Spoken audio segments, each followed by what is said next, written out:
Bonjour et bienvenue sur Electric by Franco. Je suis Franck et je vais vous parler des systèmes de sécurité incendie. Quand on parle de système de sécurité incendie, on parle généralement de la collecte, du traitement et de la mise en sécurité incendie. Quand on parle de collecte, on pense directement au détecteur automatique d'incendie ou au déclencheur manuel d'incendie, qui sont donc deux éléments intervenant au niveau de la collecte d'informations.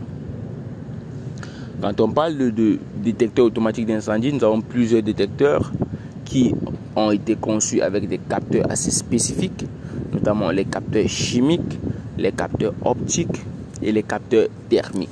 Donc nous comprenons donc qu'il existe donc trois types de détecteurs.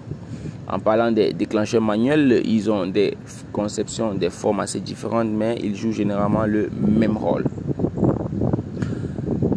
Directement, nous allons parler de la centrale incendie, donc du centralisateur de mise en sécurité incendie.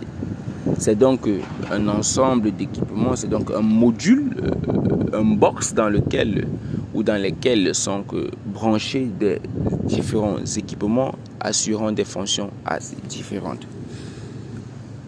Ce centralisateur de mise en sécurité incendie regroupe donc des modules de gestion d'alarme, des modules de gestion d'alimentation, des modules de gestion d'imprimante, des modules de gestion de relais, et pour ne citer que ceux-là.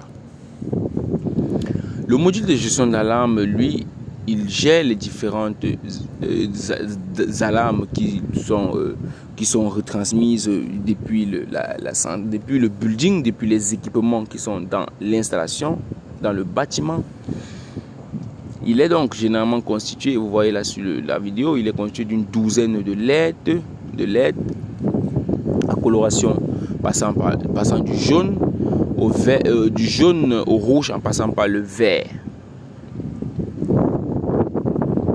Nous allons donc aussi parler de cet écran, ce digital qui permet donc comme ça de la gestion des différents équipements, des différents DAC, donc les dispositifs actionnés de commande qui sont donc déployés dans l'installation. Ce panneau à lui seul permet donc la gestion des modes jour-nuit, permet donc de bypasser certains équipements, parce que dans une installation de sécurité incendie, pour éviter souvent de créer la panique, il nous arrive souvent de bypasser certains éléments. Nous allons aller dans un cas assez typique. Nous sommes dans un stade de football où nous ne voulons pas qu'il y ait panique.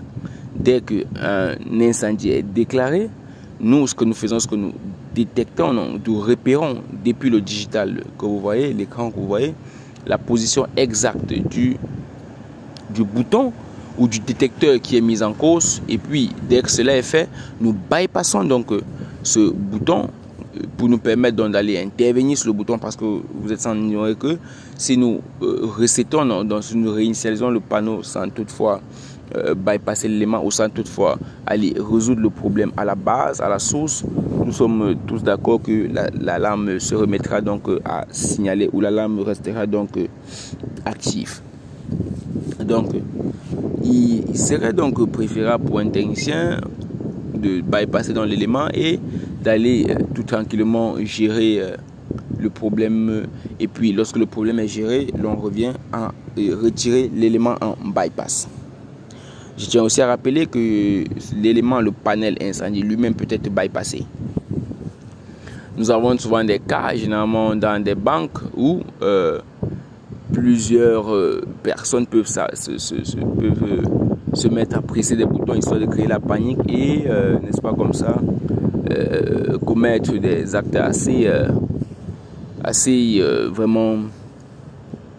malsaines. Nous parlerons notamment des écoles dans lesquelles les élèves peuvent presser histoire de créer la panique, et nous avons tous fait, nous avons pressé les boutons dans les écoles, à l'école, au lycée, ou n'est-ce pas comme ça, mettre fin aux cours soit de mathématiques, soit d'anglais. Donc pour éliminer, pour éviter ce genre de problème, nous bypassons dans le panel, ce qui fait que quand l'individu X presse dans le bouton, il n'y a pas d'alarme, il n'y a donc pas de mise en sécurité incendie, il n'y a donc rien à part le fait que l'opérateur Le technicien des systèmes incendie verra donc le signal qui lui sera envoyé au niveau de son écran.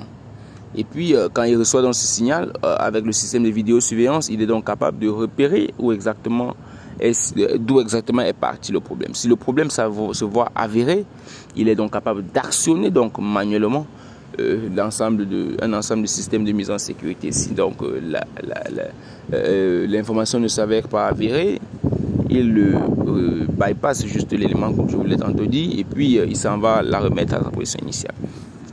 Donc, vous voyez donc sur cette centrale incendie, nous avons beaucoup à apprendre. Il y a beaucoup à dire. Cette centrale à elle seule gère, comme je vous l'ai dit, le module d'alimentation, qui est donc comme ça un module qui permet donc de gérer et l'alimentation principale et l'alimentation de secours. Ceci permet donc lorsqu'il y a coupure de l'alimentation principale, que l'alimentation de secours qui ici, dans notre cas, est un ensemble de batteries, gère donc l'installation en attendant que l'alimentation principale soit revue et réparée. Nous allons aussi parler ici de l'imprimante, du module d'imprimante. Dans ce système, nous avons une imprimante qui permet donc d'imprimer tous les erreurs ou tous les défauts ou encore tous les informations d'entrée qui lui sont transmises par les différents équipements déployés dans l'installation. Il est aussi question pour nous de présenter le digital. Sur ce digital, nous pouvons donc avoir un journal assez détaillé des derniers événements qui se sont donc passés dans l'installation. Et il est toutefois possible aussi de paramétrer tout un tas de choses, notamment la langue d'utilisation, le mode jour-nuit et tout ce genre de choses. Maintenant, comme l'on ne peut pas mêler la pratique, l'on doit, n'est-ce pas, comme ça, vous montrer en détail ce que c'est. Vous pouvez voir donc là le connectique, les différents branchements. Là, vous avez les modules de circuit, les modules LSN 0,300 mA. Vous voyez donc comment ils sont connectés. Vous voyez donc en bas les batteries de secours dont je vous ai parlé tout à l'heure. Vous voyez donc le tableau digital. Vous voyez donc le système de notification et tout ce qu'il peut comporter. Là, vous avez donc ces ensembles d'armoires. Je tiens à rappeler pourquoi deux écrans. Vous posez sûrement la question de savoir pourquoi deux écrans. Nous avons donc, c'est un système qui doit être fonctionnel H24. Donc, le deuxième écran, c'est donc ici cet écran redondant au cas où l'écran principal tombe.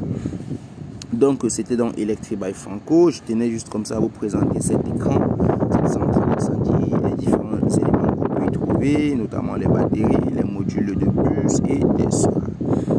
Rentrez dans soin de vous, passez une bonne soirée, abonnez-vous, commentez et like.